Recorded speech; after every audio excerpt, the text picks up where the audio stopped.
Hello and welcome back. In today's video, we will talk about what is recruiting from external sources and what are the modes that are involved in such recruiting and what are the advantages and disadvantages. So recruiting happens through two types of sources.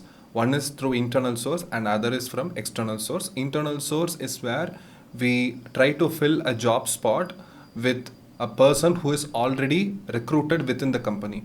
So that is recruiting from internal source.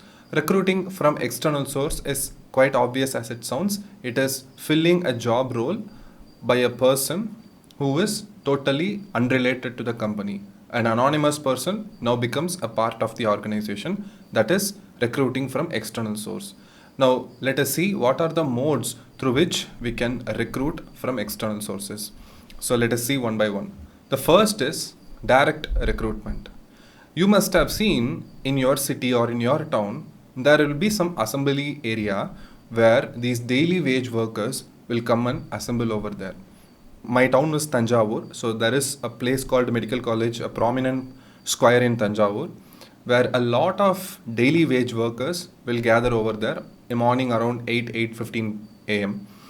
And the guy, like the Mestris we call, those people will come in a share auto like Ace Auto or some Acer van, depending on the size of their recruitment ability. They will come there and they will just pinpoint one person after the other. 1, 2, 3, 4, 5, 6. I need 10 people today. So if whoever is available, and they will tell where the job is going to happen, what type of work they have to do. So these will be mostly real estate construction type work, pretty much unskilled work. They have to break bricks or they have to move sand from one place to the other, or move blue stones from one place to the other. It is pretty much as simple as that, pretty labor oriented but not so skilled. So this is called direct recruitment, and by the end of the day their contract is over. Again the next day these people will come and assemble at the same assembly area, and then they will be recruited by some other contractor and that person will be taken to some other project. So this is how direct recruitment works. The second point is casual callers. These are all the callers who generally dial a company, people who are in need of job. They will dial a company and ask for, let's say I am a person coming from this area, calling from this area. I have studied so and so and so, and these are my qualifications and these are my job skills. I need a job from you. Do you have a job? They ask all these details casually. And some people, they will just send email. They would have received the job recruiting email ID. They would have got your company's job recruiting ID. So they would have simply forwarded their resume to this ID. So these type of applications will keep on accumulating within a single business over a course of time. So now let's say I have 150, 200 job resume applications piled up in my inbox, or I have it in my database. Then I will simply sort them through. I will have a look at them and see if I get a good resource from that pile. So that is how casual callers, that's how we recruit through that. Now advertisement is where you would have pretty much seen this already. Advertisement happens both on print and television media. Now in print you would have seen newspapers. There will be a section called classifieds. In that classifieds you would have seen a job application wanted, a person aged between 22 to 25, preferably male or preferably female, for this type of work at this area, expected salary 20 to 25,000, 30,000, depending on the job nature. So that is advertisement. Sometimes on television you will see some big recruiters might use this. Let's say Railways is recruiting, Indian Army is hiring, or let's say Air Force is hiring. You would have seen such news announcements in the middle of a program or in the middle of a news telecast. So that is advertisement. The only problem is when you advertise either through print media or through television, a large number of people will happen to see the recruitment advertisement and then they will end up applying to your company. Now you will have a lot of applications, let's say 10,000, 20,000, 30,000 applications, and you have to have a big screening process to which people should be rejected directly and which people should be considered for the next round. The recruitment process becomes much more complicated if you go through advertisement. The next point is employment exchange. Now employment exchange is a type of a job market run by the government. It could be state government or central government.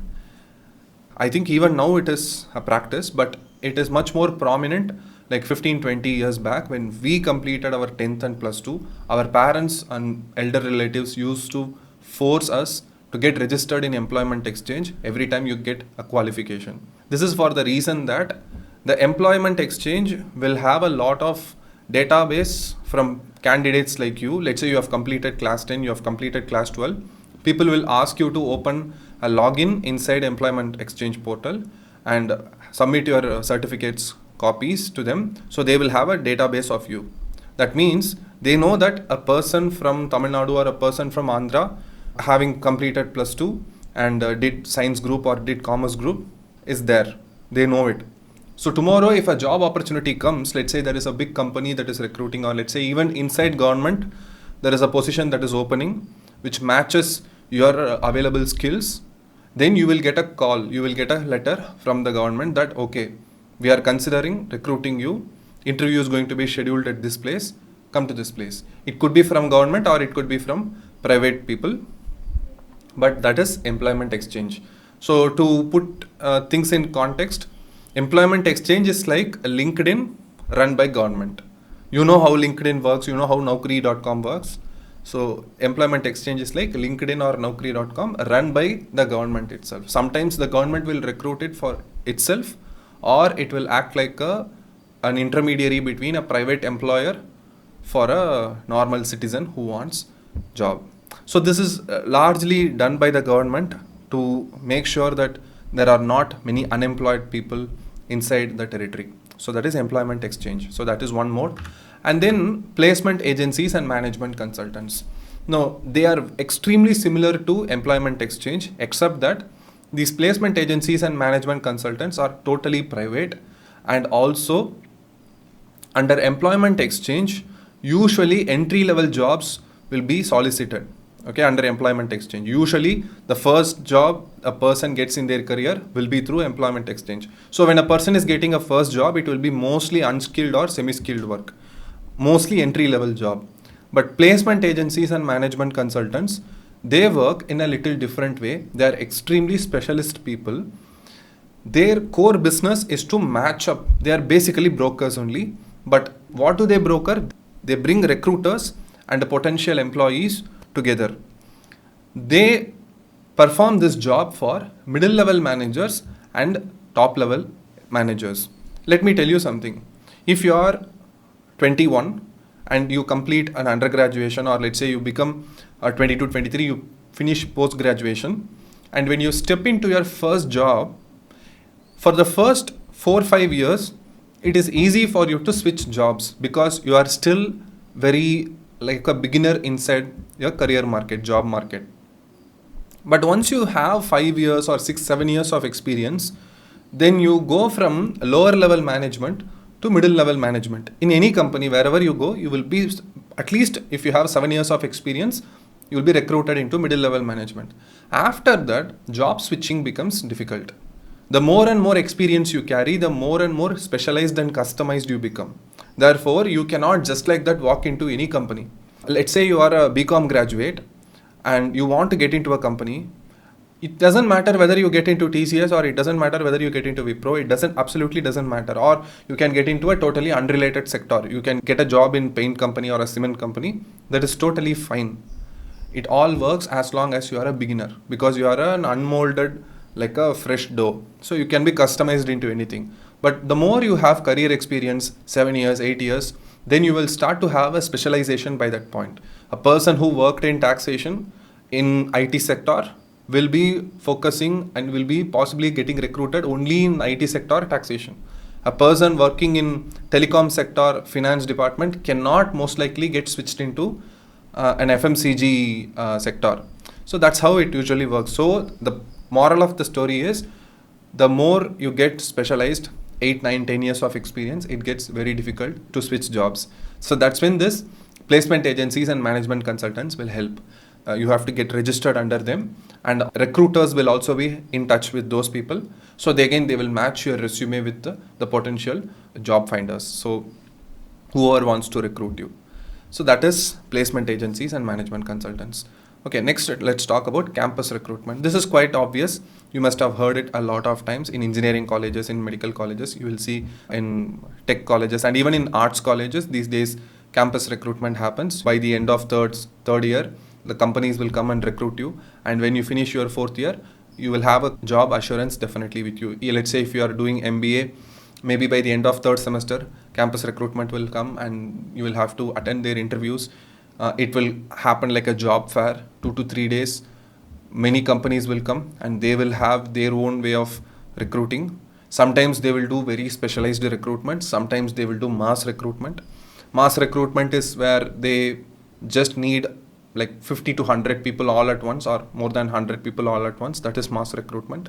Specialized recruitment is that they have only 5 to 10 slots in their company, and out of a college strength of a class strength of 300 400 people, they will pick the 10 best people from the lot. So that is how campus recruitment works. Recommendations of employees. Now this is one of the most underrated ways of recruiting. It is quite cheaper, at the same time it is more effective. Now how recommendation works is, let's say I work for a company, I'm a chartered accountant and I work for a company, and I have another friend who is working in another company. Now he wants to have a job change, and also let's say there is an opening for a chartered accountant in either audit department or finance department. So I recommend it to my CFO and say that I have a potential person who is searching for a job and we also have vacancy here. Shall I ask my friend to forward the resume to this office?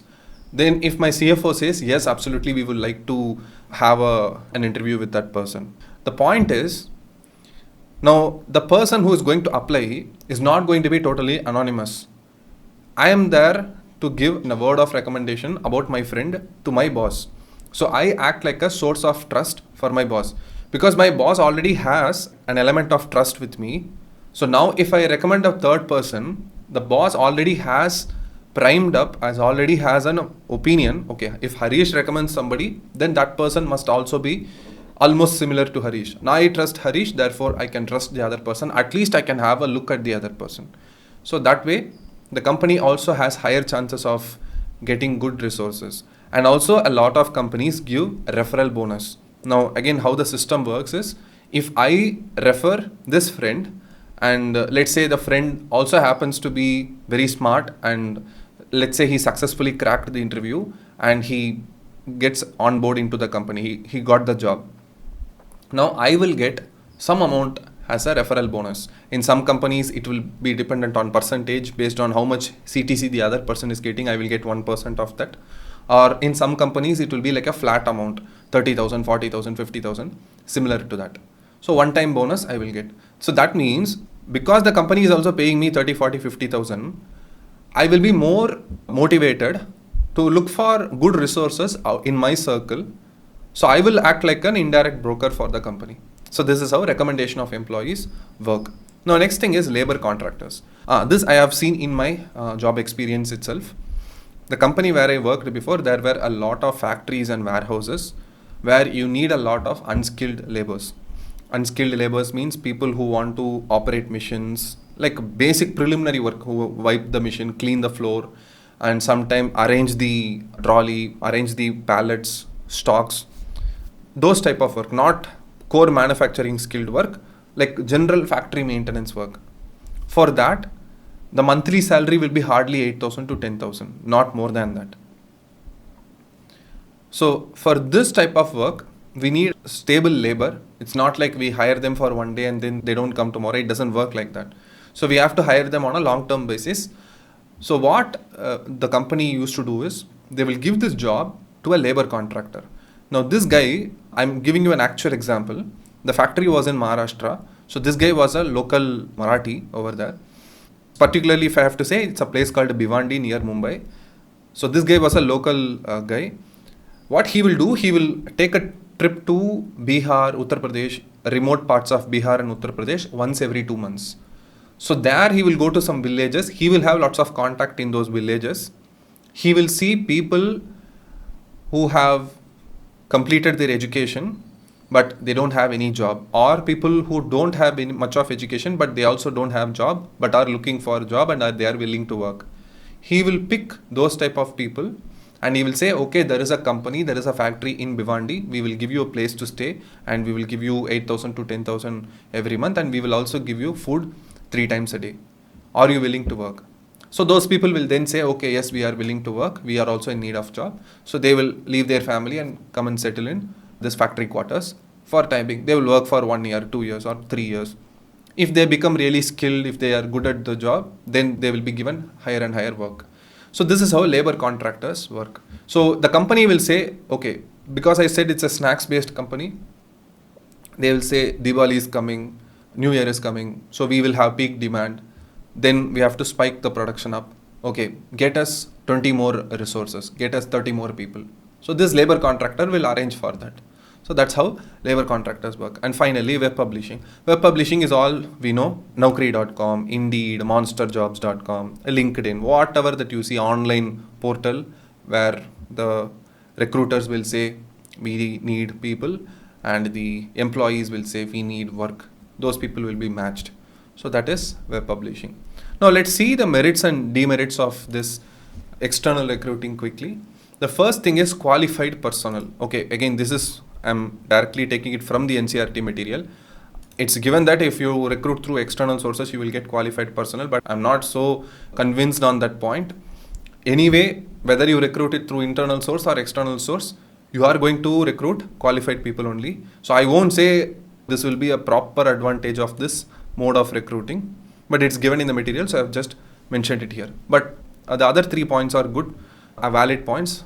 The second point is wider choice. Yes, if I have to recruit it from internal source, I will hardly have 4 to 5 choices maybe. I have to pick one from that.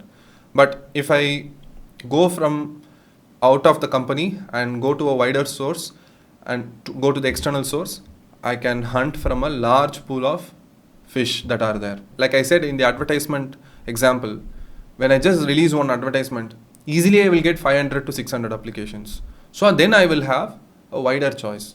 I will most likely get a better choice when I have more number of people applying to me. So that is one advantage. Next is fresh talent, which we saw as a disadvantage from internal recruiting.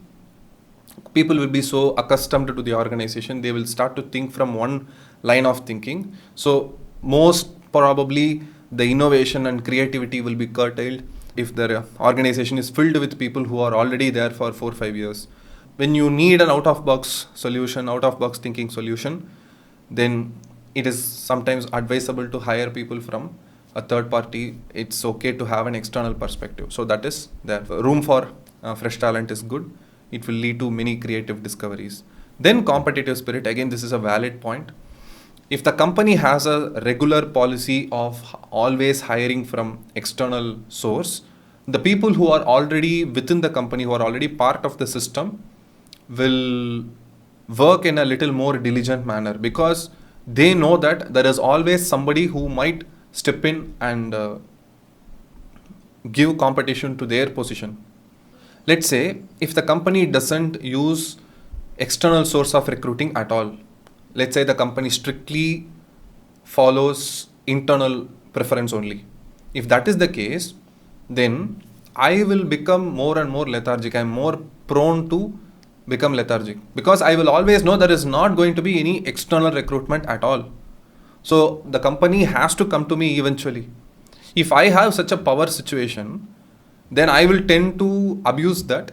Then I will not give my best at all. But on the other hand, let's say if the company regularly recruits people from outside sources, then I will always be under pressure to perform. If I don't perform, there is always a risk of somebody else coming from outside and taking up that job position. So that is the competitive spirit point. Now let's talk about the limitation. Dissatisfaction among existing staff. We must have seen this a lot in real life, where the people working inside the organization from the earlier days of organization, they would have probably worked for 10 years, 12 years, 15 years. They will be very deserving to be given that next leadership position. But the company will discredit them, disregard their hard work of all these years, and then suddenly they will recruit some young guy from a different source or maybe from a related party of the top management. then whatever these people who worked for 12-15 years in that organization, their work will mean like it is amounted for nothing. So this will create a huge amount of disappointment for the people who have served this organization for say 10, 12, 15 years. So this is the biggest disadvantage when people recruit from external sources. Lengthy and costly process. The next disadvantages are lengthy and costly process. Absolutely true. It will take at least 2 months to fill a middle level manager from the point of vacancy that arises. The company HR has to always be in the hunt. They will have to be in tie-up with management consultants. They will have to give so many advertisements. Lots of screening process they have to do. I told you, isn't it? 500, 600 applications, if it comes, it will take at least 5 to 6 minutes to give a genuine attention to that application and then decide whether to proceed with that person or not.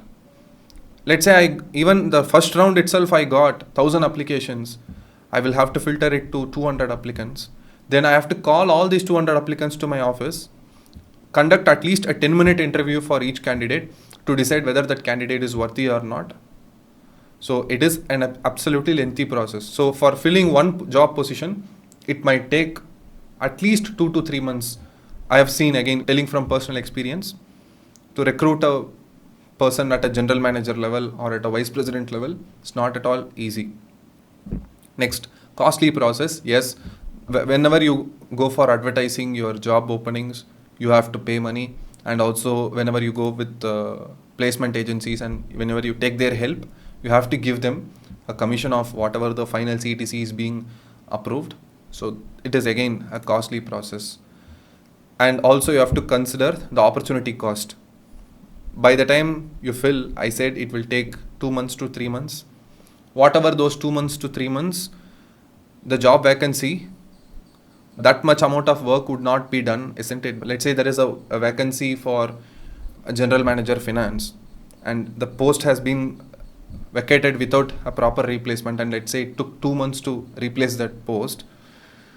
What happened in those 2 months? The finance department would have functioned without a general manager. They would have made more mistakes.